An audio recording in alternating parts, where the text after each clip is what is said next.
locked in. Look at what we have here, folks. To the only show that matters. The cream of the crop. Duke loves wrestling. And there is no one that does it better than your host. I have come here to chew bubblegum and kick ass. The Duke. And I'm all out of bubblegum.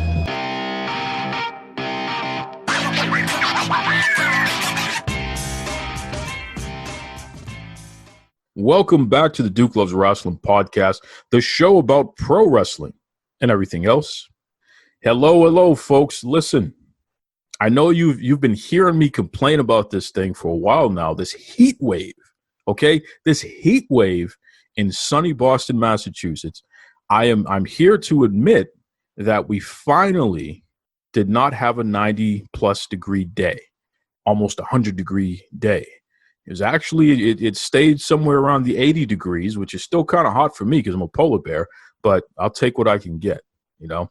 And hopefully everyone out there listening, you're safe, doing all right. Hopefully the weather is not beating you up too much, you know, all this pandemic stuff. Hopefully everyone over there is doing okay.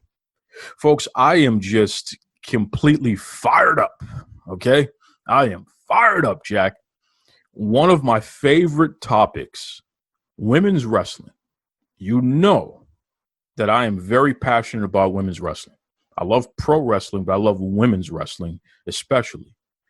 And, you know, just a quick background here. I've been raised in a family of very strong, able women, right? I'm used to women being in leadership positions and being in positions where they can show the world that not only can they do everything that a man can do, they oftentimes can do it better. So from day one, these are the examples that I have observed, and this is what I've been taught. This is what I understand is true in life. So when I think about women in sports, and when I think about women in sports entertainment like pro wrestling, please understand, folks, my passion comes from the fact that I know for a fact that women are not less than. The floor is women are equal. That's the floor. The ceiling may say something else, right? Women might be a hell of a lot better than a lot of things that men are, okay? But the floor is they're equal. So it really disturbs me when I see women being treated as less than, especially from entities that want to present themselves as being woke. And, you know, they're so into the social justice and they're everything to everyone and all this other stuff. And I'm cool with that. You know, I'm an activist in my own right. But brothers and sisters, you better come with the realness if you're going to present that stuff. If you're going to claim that water is wet, you better not give me something dry. Okay? And that's what's happening with some of these companies and with AEW, All Elite Wrestling in particular. Their women's wrestling coverage, their support for women's wrestling has been dry, especially on the television program, AEW Dynamite. Okay? And listen, everybody says I'm a broken record on this issue because I've been saying this from day one. I've been calling them out on this issue from day one. Oh, you're just being negative, Cody Rhodes. Oh, you're just being rude and all this. Okay, Cody. You know, Tony Khan, stop raging at us, man. Come on. Okay, Tony. Well, the rest of the community has turned around and they're letting AEW know time is up. Calling them out on this stuff, letting it be known that they're fed up with the lack of support for women's wrestling because there are some talented women in that company and they're not getting a fair shake. That's just a fact. Okay. But you know something? As much as I know and want to believe I know, I got to check my own privilege here as a man. And it's like, listen, I need to get a lady in here who knows just as much as I do and probably knows a hell of a lot more. Okay. A journalist, a hardworking person, somebody who spends a lot of time doing her research and understanding what's going on, the ins and outs of whatever she pontificates about. So I said, listen, let me get the smooth operator. Okay. The lady who runs DDT Divas, let me get somebody to come back on the show and maybe she can let me know if I'm missing something here or she can reinforce what I'm talking about. We're going to find out. Okay, so without further ado, welcome back to the Duke Loves Rasslin podcast, Sade. How you doing there, Sade? I'm doing well. Thanks for inviting me, Duke. Listen, you and I say this in all sincerity, you're one of my favorite people to interact with, especially about pro wrestling. You just are a breath of fresh air and someone who is a great thought partner. You challenge my thinking on things with your posts and what you write. So it is an honor and a pleasure to have you back on the show. Thank you. Thank you. Before we really dig into everything, please let everybody know, what is DDT Divas and why should they be paying attention to it? DDT Divas is a wrestling website that I started, and when I was starting it, I was thinking in talks with other people, majority women, and it's just a website from the mind of me, a woman, and other people, majority women, and men, just anyone who, to be honest, anyone who enjoys like wrestling, women's wrestling, who want to look at wrestling from a different point of view. That's fair. And again, you do a great job with it. And folks, you definitely want to check out DDT Divas. Just incredible written articles, and even on Twitter. And we'll go over all the social media and website stuff at the end there. But even on Twitter, just really good conversation and questions and what have you. One of my favorite follows for sure. So listen, Sade, I'm not going to beat around the bush here. Let's just jump right into this. All Elite Wrestling has found themselves in a position where they have marketed themselves as being a company that's going to take women's wrestling seriously. They've promoted the fact that they're serious about diversity. They claim that they're going to pay women equally. All of these things. And yet, what we're seeing, especially on their television platform, this is the most valuable entity that they have for the company. This is the thing that's actually making them money. What we see on their television platform is them pathologically only giving us one women's match per week, and oftentimes it's a very short match. What's your take on the way that All Elite Wrestling presents women's wrestling, especially on their television program? I think they actually really need to work on it. Like you said, for Dynamite, I think they had a perfect opportunity to place their tag team tournament cup. They could have just did one or two matches a night, and I think that, they should have put it on TV. So, I mean, they really have to do more with the women, and they've been saying they're going to do more, but, you might see it one episode and then it kind of goes away. So they really have to do more with their women's division on Dynamite. You're a major wrestling fan, and you watch wrestling from all over the world. You've been watching wrestling for pretty much your entire life. I got to ask you this directly. The AEW women's wrestlers, that roster, do you feel that they're just not good enough to be featured on TV more than once a week? Oh, no, they have a great roster of women. They have a very diverse skill set. And, they should definitely take advantage of the women that they have. And I know there were some issues with wrestlers being international and with the pandemic. But, I mean, I think that would be a perfect opportunity to try to sign more wrestlers that are domestic. But they have – the talent is there. I just think the opportunity hasn't been given so that these women can showcase. You hear a lot of excuses, and the number one excuse, not only from AEW fans, but literally from the executives themselves, is it's still a new promotion.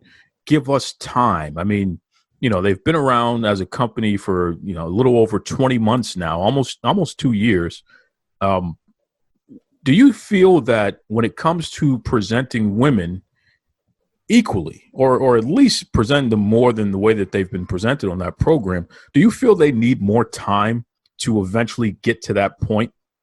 I mean, I feel like if they were to take the same formula that they have for their men and apply it to their women, they wouldn't need much time. I mean, for example, if we had a storyline, I think that if we had a storyline with Sheeta, who is the champion going right now, and then when it gets to a point where they start doing promos and, you know, video packages, I mean, if the men can get it, I feel like the women should also be given that opportunity as well. And I think that's all the women need is just time. And I mean, they're having a tag team tournament cup right now.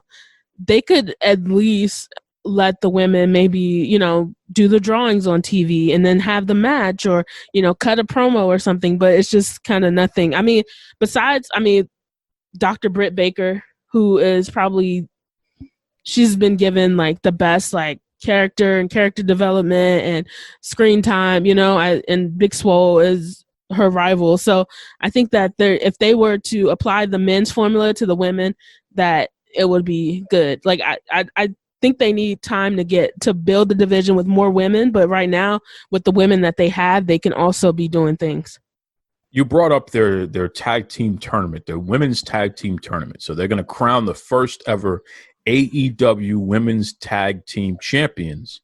And this is something that, you know, AEW executive Brandy Rhodes, it's something that she said she came up with. And this was her response to people saying that there wasn't enough women's content, that the women weren't being treated right.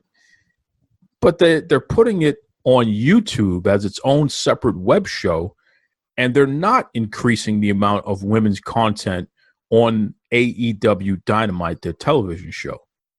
What is this about, in your opinion? I mean, do you feel like Brandy Rhodes is being disregarded, or is it just a situation where maybe folks are not pushing hard enough for the women's division? You know, I can't really say because I haven't been able to talk to anyone there. But, I mean, I feel like being on YouTube can be good. But, you know, why not?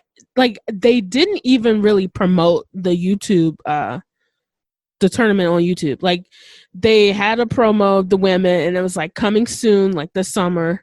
And then the next week, they do the drawing with Nyla Rose and Ariane. And then they kind of mentioned that it's on YouTube. But after that, we didn't really see any like commercials for it or any kind of like social media like promotion. So I really think that, you know, they didn't. What kind of upsets me is that there wasn't even a lot of promotion for the tournament being on YouTube. And I kind of feel like if they were going to put it on YouTube, it should have been on AEW Dark and not like its own separate thing at the moment, because, you know, I think it might be too early for that. Like, Sure. It's either should be on Dark or Dynamite. And like at the moment, like that's it. And I don't know why it couldn't be on Dynamite. Like, I think that would have been so cool for the women to just get, you know, have the tournament on Dynamite. Each week we're waiting to find out who's going to win and who's going to move on. You know, one of the things that folks keep pointing out is the fact that they're doing well in the quote unquote ratings, these Nielsen TV ratings, which are outdated anyway. But the argument is, well, they're doing well in the ratings, so why should they increase their women's content on TV? The ratings are well. What do you say to that? What do you think about that whole argument? So they're doing well and they can do better. I mean, that's kind of going back to like DDT Divas. That's one of the things I noticed, like being a Black woman who's a wrestling fan, people kind of overlook the women, and, you know, you kind of get overlooked. And there are a lot of women fans of women's wrestling. There's also like, there's a lot of people in general, like, who love women's wrestling. And if they can like they're doing well, but they can do better. You know, like they can do even better than what they're doing if they invest into their women's division. They claim that women will be paid equally to those who are on their level. Now, I asked Cody Rhodes directly on Twitter, what is an entry-level wrestler in AEW? And I gave an example. I asked, you know, somebody like Jungle Boy or Wardlow, who are two of the least experienced contracted wrestlers in the company, were they brought in at a rate, or rather, is there any woman other than Brandy Rhodes who's getting paid less than them? than Wardlow and Jungle Boy, literally two of the least experienced wrestlers on the roster. So you have folks like Nyla Rhodes and Big Swole and Allie. These are people who have been on television. These are people who have more matches under their belt. These are people who have far more experience. Are they getting paid less than these younger guys? And, Cody avoided the question at first. Eventually, he said, I told you before, man. Yeah, they're getting paid the same. It's not a problem, man. Do you think that's actually true? Because if somebody's getting featured on TV more and being presented as a star more and their stock is being built up more, do you really think that somebody who is being featured less is getting paid the same? I mean, I can't really say that unless I see like the some data or some pay stubs or something. So I can't really say because I don't know how their system works and, if people are getting paid a like salary or, so I can't really speak to that. But what does your brain tell you? If I'm being featured more than you on TV, do you think it makes sense for you to get paid as much as me? I mean, I would think that you might get like a bonus or something, but I don't know like about like the salary, like if there's like a salary for just how many years you've been working or, the setup of how they run their company. Well, I'm going to tell you what I think. And folks, you know how I am. I just call it like it is.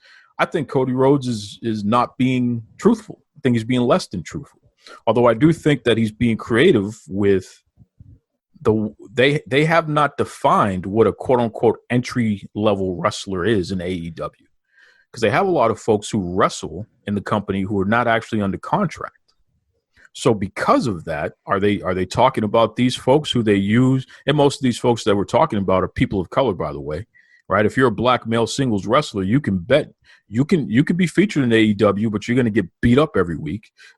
That's just the way it's going to be, right? With very few exceptions. But I just don't believe that these men are getting paid the same as the women. I think they're definitely getting paid more because their market value is being presented as being more valuable because they're on TV more often. I mean, goodness gracious, Darby Allin. You know how many main events this guy has been in? Darby Allin, right?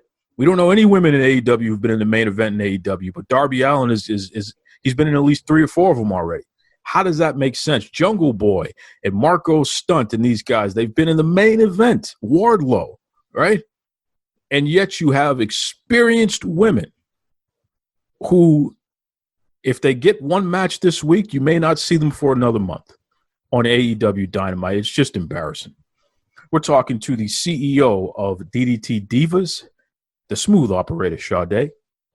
Now, something new was announced over the past 6 weeks or so, and it's finally starting to pick up now. AEW Heels. What do you know about this Heels program, and from your impression, what do you think this thing is? So I have seen a lot of people's reaction on Twitter and Facebook groups, and I think it's a good idea, but it came out like it was just bad timing. Like it came out at a bad time. They announced it at a bad time. I mean, we have to remember that AEW is a company, so they're going to want to make money, and they're going to come up with any idea they can to make money. And, I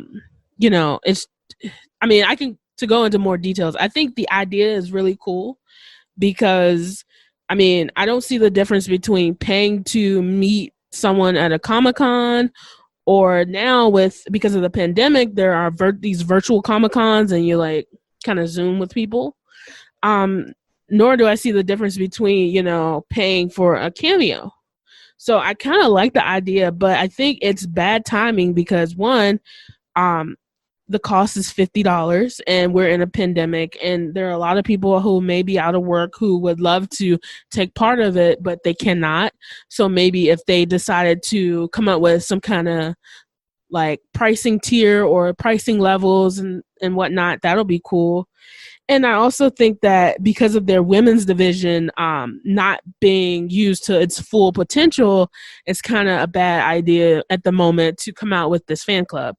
But I mean, I also feel like it could, like, they have to make sure that the language is correct and they do not like make people who are non-binary or gender fluid, like they have to make sure they don't make those people not feel welcome in the club. So, I mean, those are the only issues I see with it. Besides, like, those couple things, I feel like it's a good idea.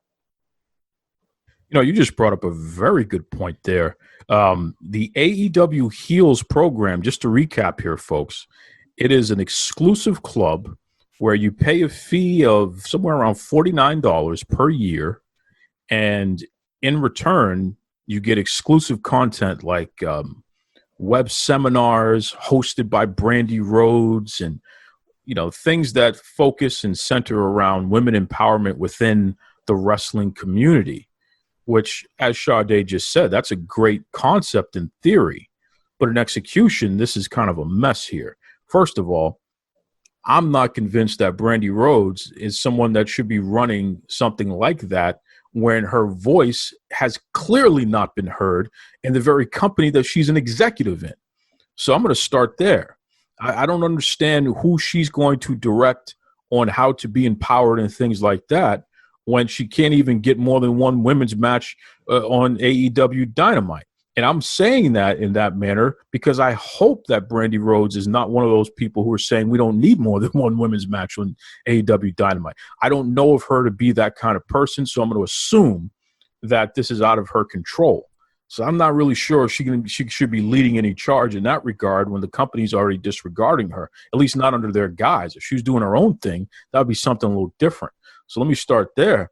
But this notion that women in particular, because this is exclusive to women, and you have to be a woman in order to be invited into this thing, or at least allowed to pay money in order to be into this thing. But the idea that women have to pay a fee to get content that the men are getting for free consistently is just mind-boggling to me. I just don't understand that. But beyond that, how the hell do they determine who is and who isn't a woman? Yeah, see, that's where I think that they need to like adjust the language. And as the content, I mean, I don't know what kind of content, when they say exclusive content, I mean, if they mean like a personalized message from like a wrestler or like, those are the things that I'm thinking that are things that we like people can pay for because you do it. You have like it's happened before. Like I'm a person who go to Comic-Con. Like I love Comic-Cons, and I pay money to get an autograph from a wrestler, and I get to talk to him when I get that autograph, and I pay money for the photo and the cameos. I haven't done cameo yet, but some people do, and you pay the money. Some wrestlers charge $80, some people up to like $400, $300. So you're paying to get a message from them. So I feel like it's a good idea, but it needs a lot of work. And also I don't think they should try to market like their selling point shouldn't be like it's a safe community, because the community should be safe for free. But if they want to market like, getting to interact with the wrestlers, getting, autographs and like special like merch, like customized merch and things like that, I think that's totally fine. That's cool. Well, you just brought up another great point, because that's exactly what they've done. They've marketed it as a safe space, a safe community for women wrestling fans of AEW in particular to be able to interact. And Brandy has given examples. She said it's not going to be wrestling content. It's going to be other types of focuses, like her leading focus groups and discussion groups and things of that nature, which, again, is just bizarre to me. But why do you, Sade, have to pay AEW $50 in order to have a safe space, quote unquote, to listen to Brandy Rhodes and other folks talk about empowerment? I don't understand that when they have a company with a guy like Jimmy Havoc, who was accused of some pretty serious things like sexual assault, and they sent him to rehab, and now he's back. So can you really talk to me about a safe space for women when you have talent on your roster with those kind of issues and you let them back? I don't get it. I'm confused.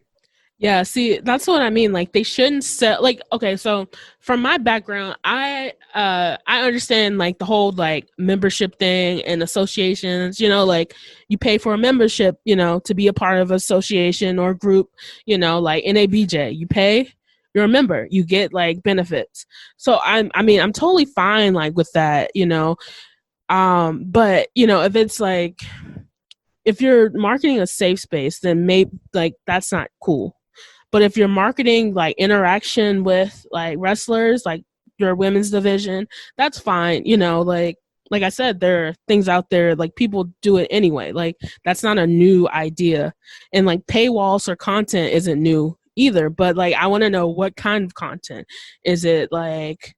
You know what I mean? Like is it a exclusive like customizable interview? Like do I get to like join and talk to a wrestler, to interview a wrestler, things like that? Or you know what I'm trying to say? Like I want more information from them. I want them to break it down and tell me like, is this like more like a fan club, or is it more like a subscription kind of, like the subscription boxes, like you pay and you every other month or every month you receive a box or something, or some merchandise or some kind of like content, like I just, I don't want them to like try to sell. Like, I'm not cool with them selling a safe space. But if it is safe and they want to make it a safe, space, that's cool. But I don't think you should have to pay to like, feel safe.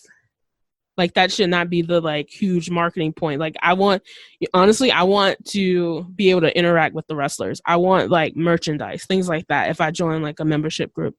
And I'm cool with like the seminars, I guess. I would expect they would bring someone else in, but I mean, you pay for content, but that's why I say like it's a good idea, but it needs some work. Like it just needs some work. And I think it'll be really cool if they, listen to people and pick up on some of the feedback and, just go from there. Well, I tell you, I think they've had a pretty poor track record in regard to listening to people and the feedback and what have you. I mean, we forced them to respond to some of these things, like the lack of black male singles wrestlers in AEW. They responded and said, "Oh, hey, wait, we got some things in the pipeline, and we know that we have a problem that we have to solve here, and we're gonna get there. Don't worry, we're gonna get there." This is something that they said back in December.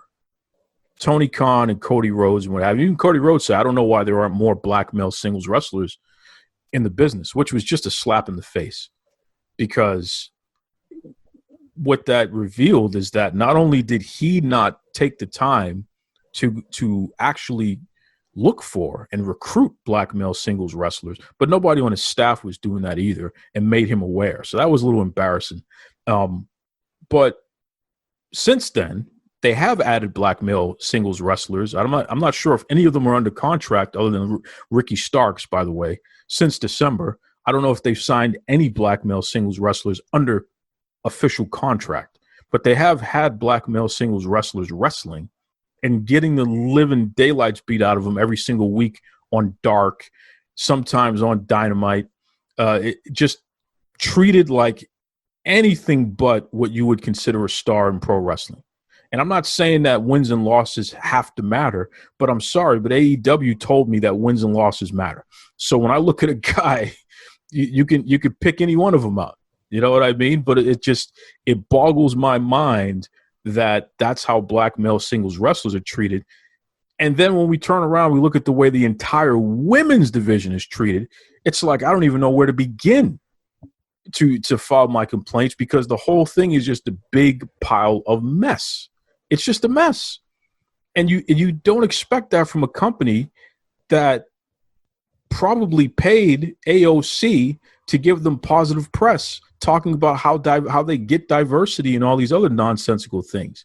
I mean, in your opinion, Sade, do you feel that the way that they've presented their product, especially on TV, I really focused on that, do you feel that they've done enough to be able to claim that they're so diverse?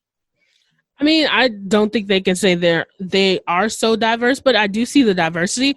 But the difference is I see the diversity, but I see it lacking for Black representation. Like they have, I call a lack of equity. What I call a lack of equity, right? Yeah. So, they do have a diverse roster. Like they have some talented Japanese wrestlers. They have talented Puerto Rican wrestlers. They have talented, let's just say Latinx wrestlers. So, like, but I feel like they can do better. It's good, but you can do better. And I think the weakest point is the Black representation in the men's division. The women, they have Big Swole, Nyla Rose, Brandy, Awesome Kong. So, they can still do better there, and Big Swole is like on TV. She's one of the women who do get some TV time, but, and Brandy is in a good spot. But, I do think that there's diversity and there can be more diversity. There's never a point where you can say that's enough, like, diversity and inclusion. Like, but they can definitely do better. What are your thoughts on the way that they've presented Sonny Kiss? Because, it's really interesting when you take a look at Sonny Kiss. Here's this talented, incredibly built wrestler. I mean, if you were going to build a prototype for a wrestler, especially in 2020, you got somebody that has a background, and clearly there's some kind of gymnastics or cheerleading or something. Just incredible shape, quick, agile, educated, so can cut a great promo. Has a great entrance. It's fabulous and flamboyant and bright. People can see what's going on here. It's not boring. It's not dull. Sonny Kiss has all the tools. And oh, by the way, part of the LGBTQ plus community, which can never have enough people on TV, enough representation, because there's somebody out there who can tune in and say, wow, finally somebody who represents me. I want to be like that. If I see that person there, that means I can be that as well. So Sonny Kiss just has all the intangibles, and yet they barely do anything with the guy. What do you think about this? Yeah, I feel like they need to do more with Sonny. Sonny is the future. He's also like the now, the present. He had a really great match with Cody on Dynamite. It seems like they're doing some tag team stuff with him and Joey Janela because they had the promo on TV, which I thought was a really cool promo.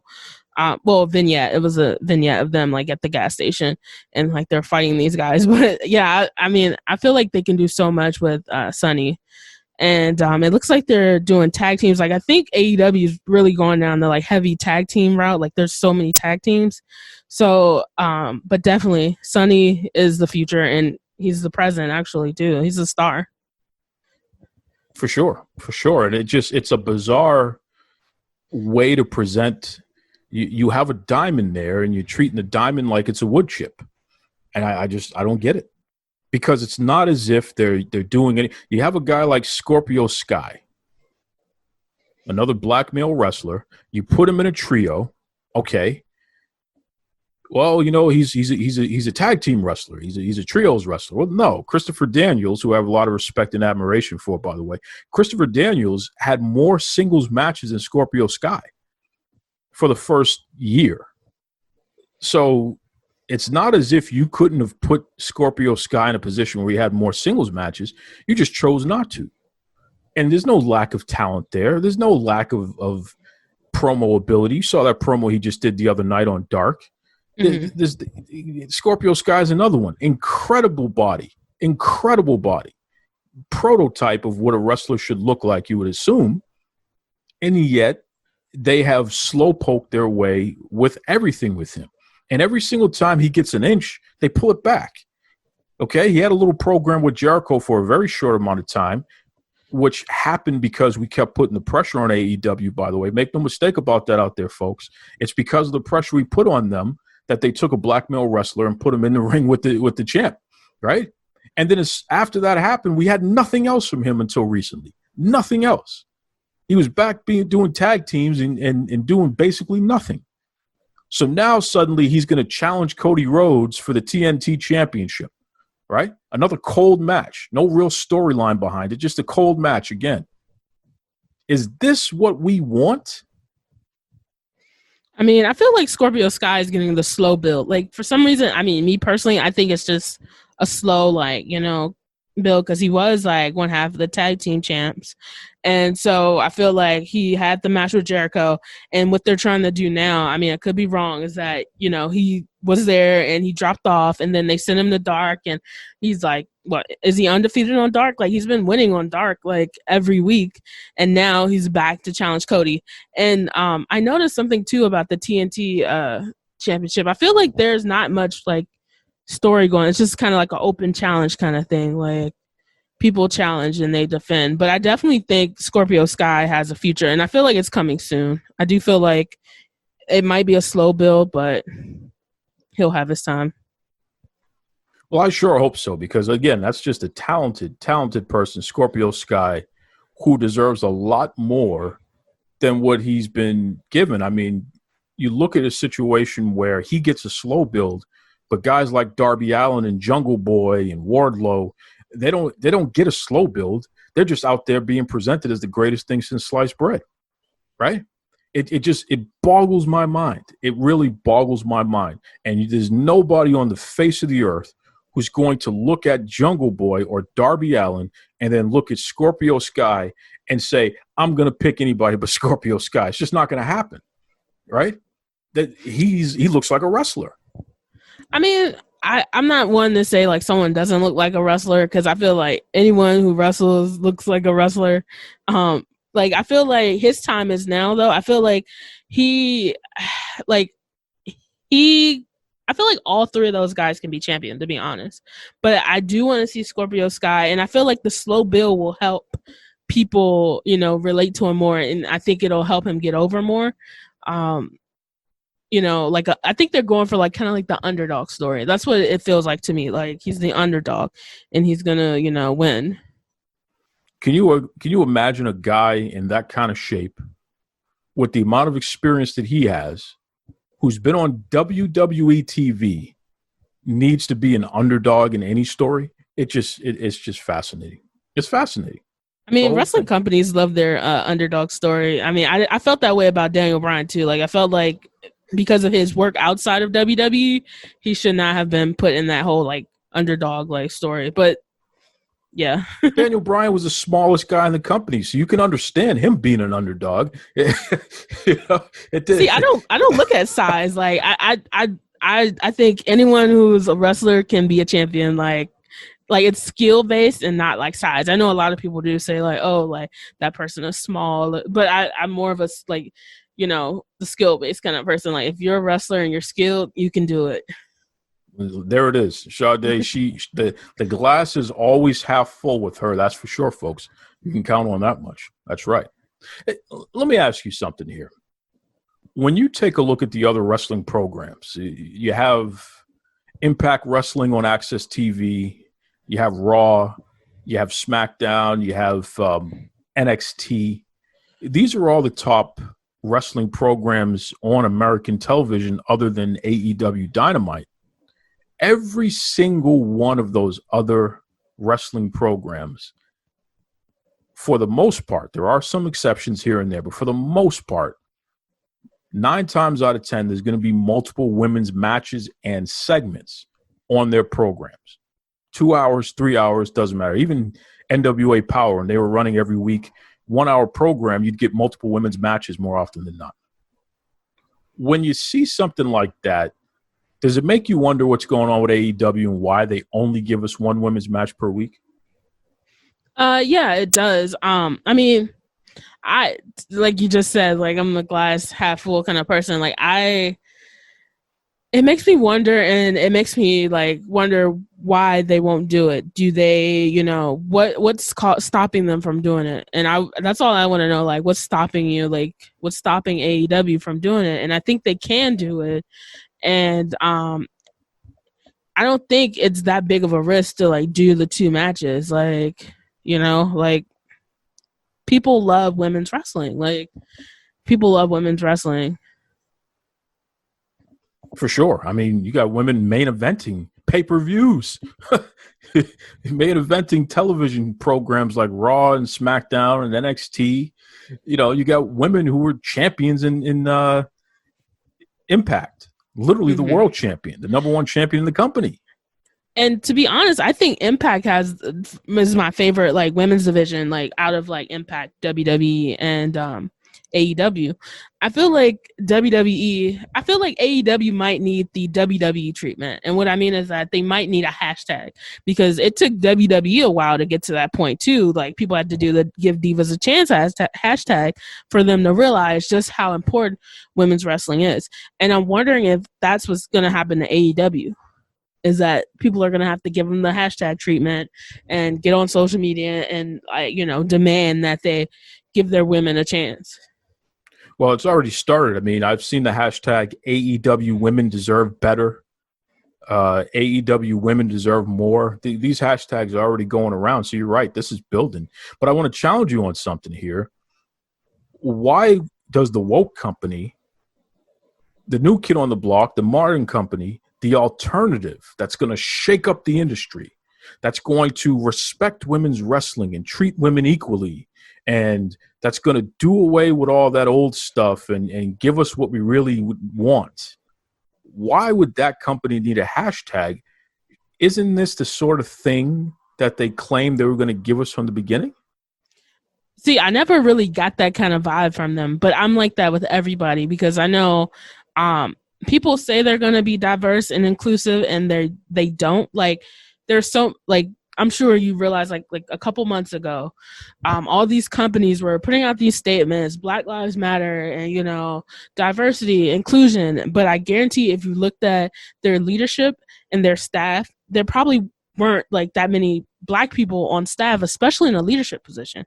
So I feel like nowadays people do try to sell like the whole inclusive and inclusivity and like diversity kind of points, but I never really got that from AEW. I got like they're going to be the alternative, but I don't know, maybe it's just me because I'm like skeptical of like all things, like of at least of companies. I'm skeptical of companies who say they're going to be diverse and inclusive.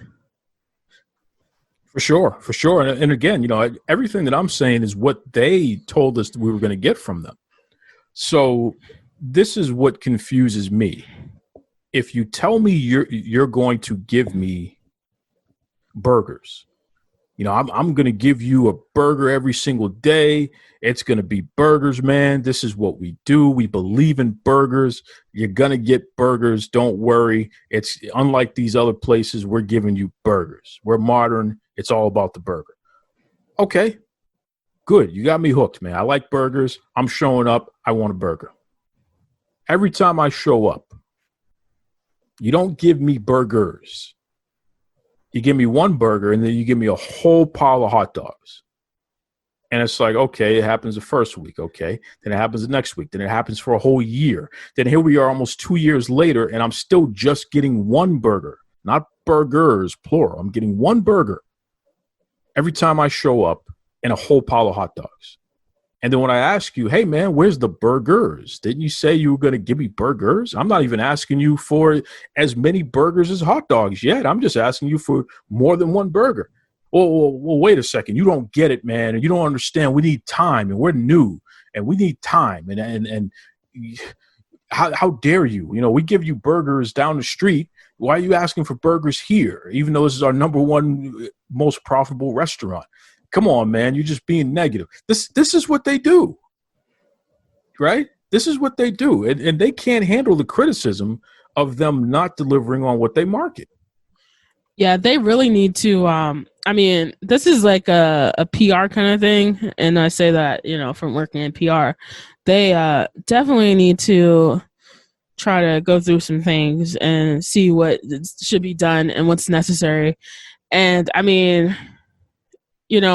a lot of stuff happened this year with the pandemic, but hopefully they can get on track. And I think the hashtag will probably I'm hoping the hashtag will get them on track and it'll shake it up, Tell me if I'm wrong here, Sade. I feel very uncomfortable, personally, blaming Brandy Rhodes for most of these issues, and even with the PR stuff. Now, she presented herself as the PR professional for the company. She's in charge of PR. She has a degree in PR. She's somebody who worked in media for a number of years before she came into wrestling, so she has the experience. She has the experience, the education. She has it all. She is PR. And yet their press releases have been terrible.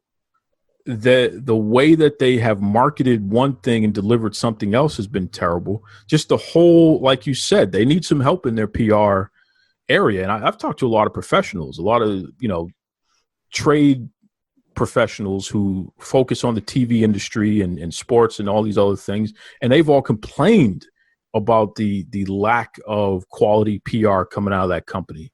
But am I wrong for saying that I just don't believe that it's on her shoulders? I feel like she's not empowered to do the things that she's more qualified than anybody else in the company to do.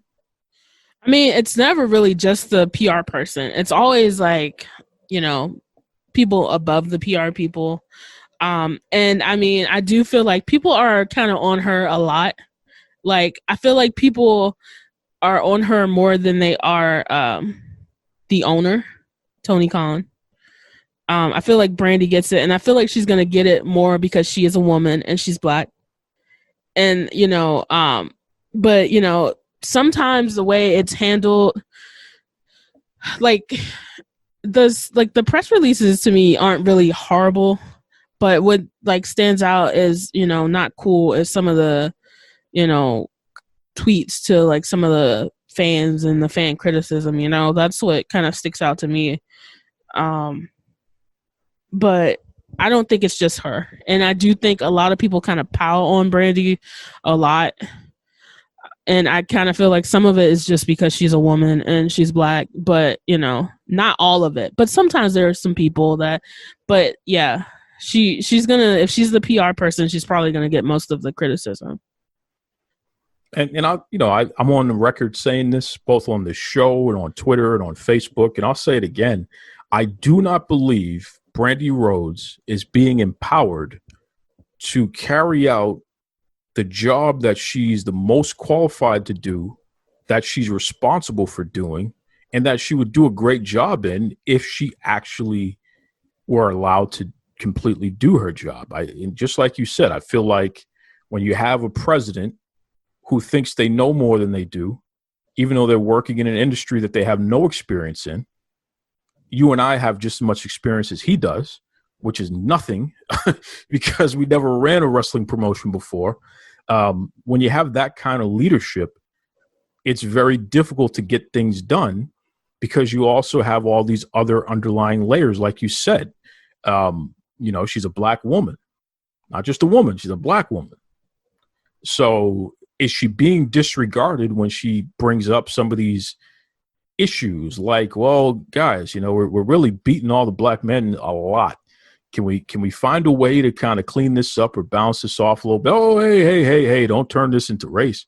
Or guys, should we feature more women's matches? I mean, there was really no reason for us not to. We got some talented women on the roster. Oh, that's what the other show was for. I feel like her legs are being cut before she can even start running. And unfortunately, because she's the head of PR, and because she was so loud and proud to point out all her duties as an executive, right? This is just what we have. I mean, I'm rooting for her. Honestly, I watch AEW. Like, most of the people around me actually watch AEW. Like, family and friends, they love it. Like, I know people who only watch AEW now. So I'm actually rooting for Brandy. I hope she does well, because she did. I mean, is she like one of the first and few like black women to hold like a position like that in wrestling? That's what AEW claims. I don't know if that's true or not. I have not done the research to confirm that, but that's what they claim. So I'm going to give them the benefit of the doubt and say that's probably true but I don't know that to be true. I mean, who knows? Who knows? Here's what I'll say to all this, just to bring this home for a second here. I am rooting for the concept of a wrestling company to come in and to provide the things that are missing from WWE. And I feel like, unfortunately, Impact Wrestling and NXT, which is technically a WWE property, I feel like they do far more in terms of getting away from the traditional WWE style than what AEW does, despite the fact that AEW has exclusively marketed themselves as being an alternative. I mean, I see like AEW does some things differently. I mean, like they have that wins and losses, and you go online, you can look it up. Now, I don't know how effective that is, and how they use it to book. Probably, it could be probably better, but I do see them doing slightly different things. But yeah, they do still do some traditional things. Like there's some differences, but it's also very traditional as well. I don't understand how wins and losses matter when you have people with losing records who can get championship matches. That would tell me that wins and losses don't matter at all, right? If I'm number 2 or number 3, the guy who's number 5 or number 10 should not be getting a championship match, right? Yeah, I think they need to clear up that how their ranking system work. Is it like how exactly are these wrestlers ranked, and why are they in these spots?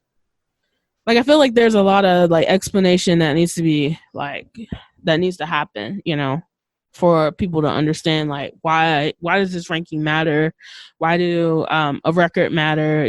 Why does wins and losses matter? How do you make their they have like the weekly ranking, like how do you get on that list?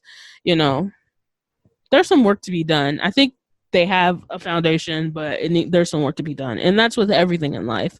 There's always more work to be done. For sure.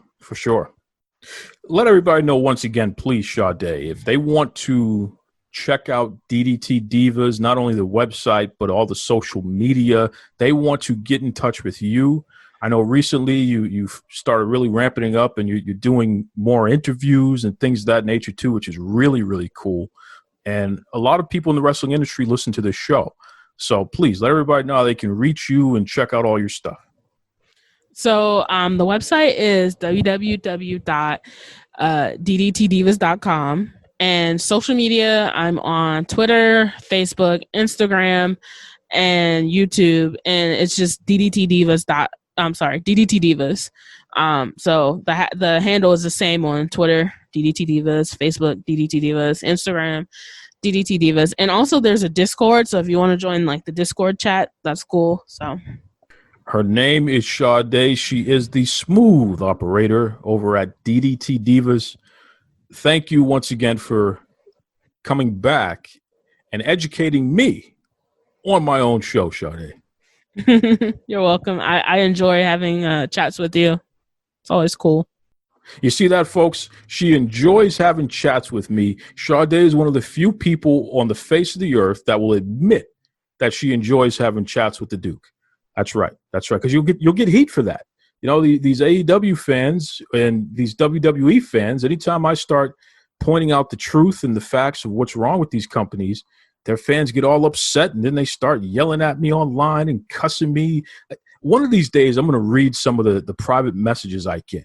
I got so many people who give me their personal addresses and demand that I meet them there for a fight, including some people who work in wrestling media, which is very odd, by the way. Some of you guys need to take it easy there. You know who I'm talking about. Take it easy. I'm praying for you. They're going to get upset about that too, that I'm praying for them. But anyways, folks, I just want to say, if you have a voice and you care about something, please use it. Be the voice for those who can't speak up. We're living during a pandemic where employment is very tough, and pro wrestling is already a very finicky business when it comes to employment. The power is 100% in the hands of the promotion. If you can speak up on behalf of these wrestlers, if you can point out that women deserve a better shake than what they're receiving, that people of color and black male wrestlers in particular deserve a better shake, than what they're receiving. If you can use your voice to bring these facts up and keep the pressure on to help bring about change, then you're doing a major service. I can't tell you how many wrestlers reach out and thank me and thank others for speaking up on their behalf. And they can't publicly say anything because they might get blackballed or fired or God knows what. But they appreciate when people are genuinely sticking up for them and saying enough is enough, treat them better. Because who doesn't want to be treated better in their place of employment? Why would I ever feel like I deserve that and no one else does? That's ridiculous. So please, use your voice, support pro wrestling like you claim you do by speaking up on behalf of the wrestlers. Please. That's right. I want to thank Sade at DDT Divas once again. One of my favorites, man. And you heard why. She's fantastic. Puts me in my place, but she's fantastic. That's right. Okay, folks, I'm going to get out of here. Join us next week. I'll have another great guest. Until then, be kind to yourselves. Be kind to others. I'm really going to stir up the AEW faithful like I always do. Take it away, Tony Schiavone.